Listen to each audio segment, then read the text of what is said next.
Before I proceed to say something about our readings, it is my pleasure and honor,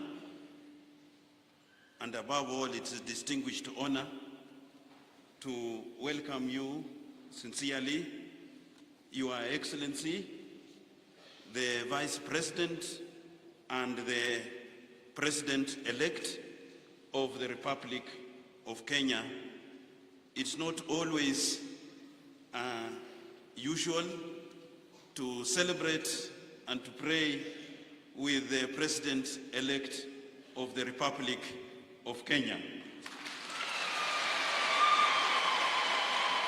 You have honored us greatly, and as if that were not enough, you have also come with the Vice President-elect, Mr. Rigathi Gachagua.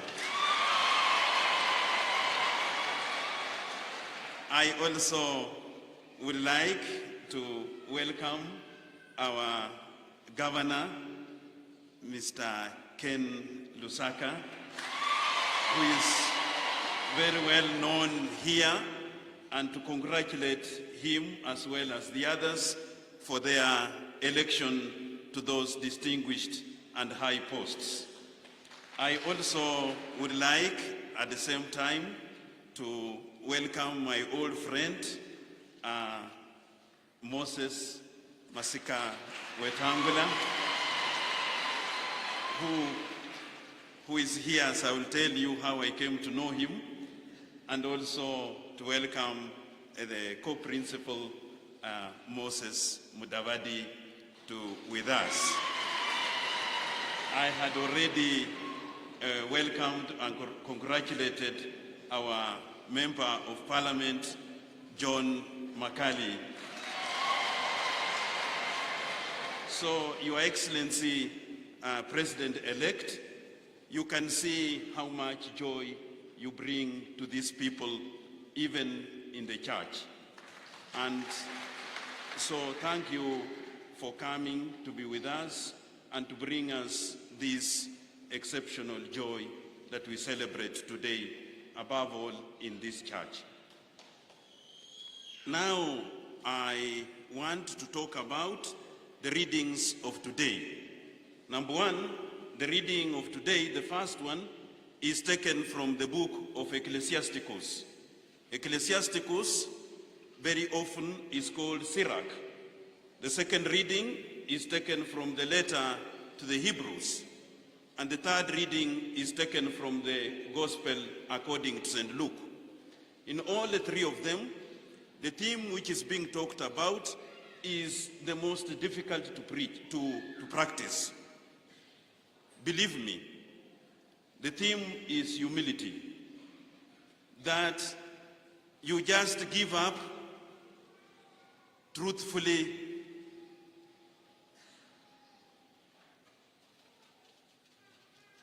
Humility, as I've said, is not easy. And it is only practiced. By practicing the virtue of humility is when you become humble. In these readings, we are given three ways or three circumstances in which we can learn how to be humble. Three circumstances where we can learn to be humble, to give other people a chance. The first circumstance is that we cooperate with each other, that we live with each other, that we work with each other. That is in the family, in the church, in places of work.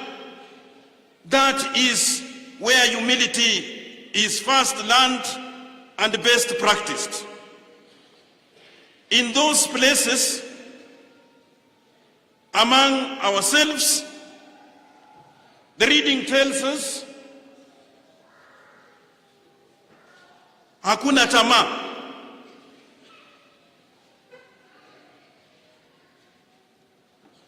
No ambition.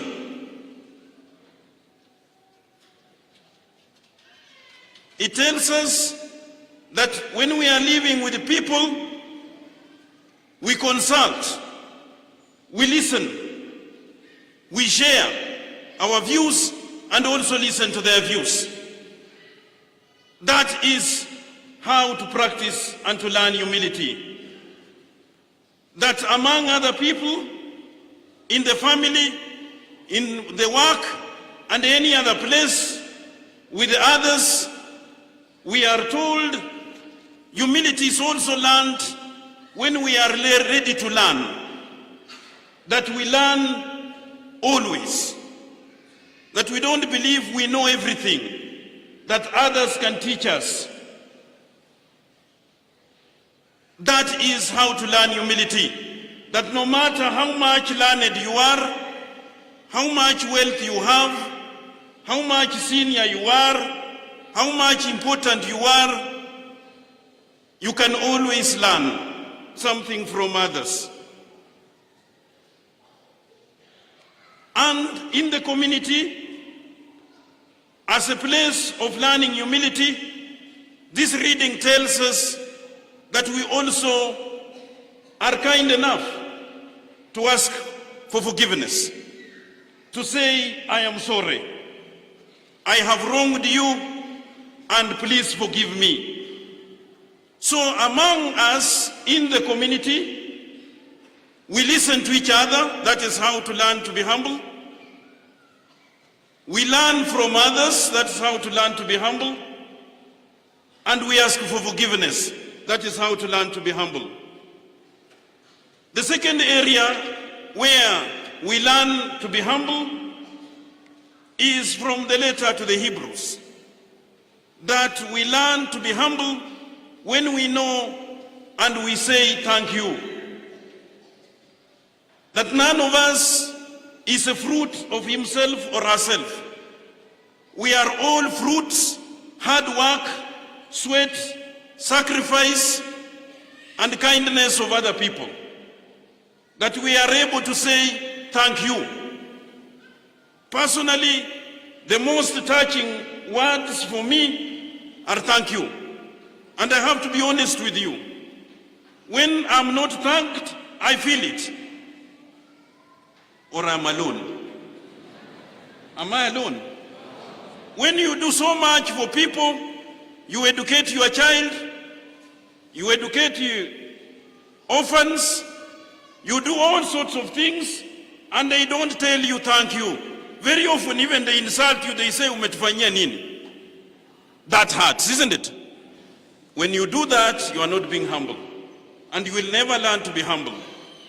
That humility, today we are being told from the letter to the Hebrews, that always learn that you are better. The letter to the Hebrews tells the Hebrews that you are worse off. Now you have come to Mount Zion, to Jerusalem.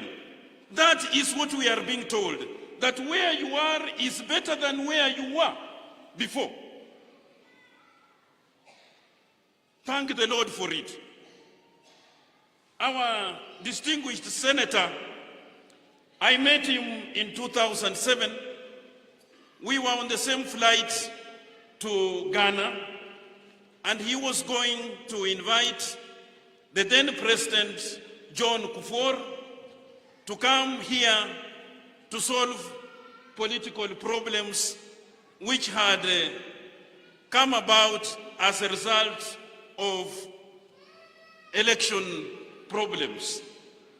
We went with him to Ghana. That is where I was working in the Vatican Diplomatic Service as the Deputy Vatican Ambassador by then. And in Ghana, I'm sure he came across that people there, if you ask anyone, how are you? They'll tell you, by God's grace.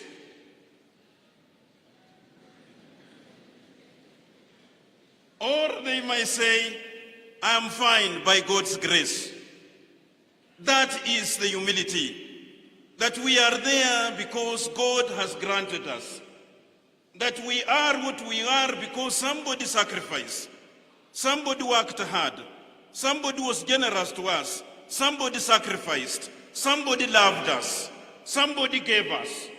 And it's by God's grace that we met that person in life. It's not a right to have parents who help you, to have sponsors who help you, to have relatives who help you, to have people who work for you. It's by God's grace. God willing. That is humility. That I am by God's grace. I am fine as a gift from God. So to be humble, my dear brothers and sisters, the problem is, as they say in the letter to the Hebrews, you are better off. In other words, don't always complain. When you are helped, even if it's small, say thank you. By God's grace I've received. Don't always say sijapata kitu, sina kitu, sijapewa. No. You can't go on like that. If you are asked to mjango kidogo, you always don't have. And God who has given you, you will begin taking it away. Because that's a prayer you are saying. Kama unacho, sema ninacho. And you give it out. Do you understand me? There are people who always, no matter how much they receive, they are always saying, sijapata. You buy them shoes, I want those ones. You take them to the salon, I want that style. You buy them a dress, I want that one. Unatakaje? You cook ugali, they want kideri. You cook kideri, they want iryo. You cook iryo, be happy. Be happy what you have. Thank the Lord for it. By God's grace, the others have sacrificed, they have cooked, they have worked for you, they are generous to you. Say, by God's grace, I thank you. Am I clear? Hapana always sijatosheka, kuomba kila siku tosheka. That one is hot. The third place where we learn humility, I have told you the first place to learn humility is in the community. And if the community, you learn to listen to the others. In the community, you learn from others. In the community, you learn to say, I am sorry. That's how to be humble. And in life, anywhere, you learn to appreciate what you have been given and to thank people who have given you. That is humility. The third place where to learn the school of humility, the third one is when you are visiting. Ugenini. Usijifanye mjuaji. Heshimu wenzako. Okay? Don't go there and decide, I want this, I want this, I want. When mgeni gani? With due respect, this was only the readings of today. The distinguished. Please, Your Excellency, don't be offended.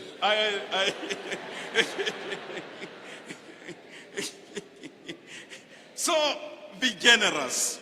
When you are visiting ugenini, be generous. And the generosity that is said very clearly is share with others. Share your position, share your gifts, share your joy, share your success. Wengine hata wakule. Umefanikiwa, umepiga hatua, you are success, wacha wengine hata wakule. Am I clear? That is humility. Be generous to others. Thank you.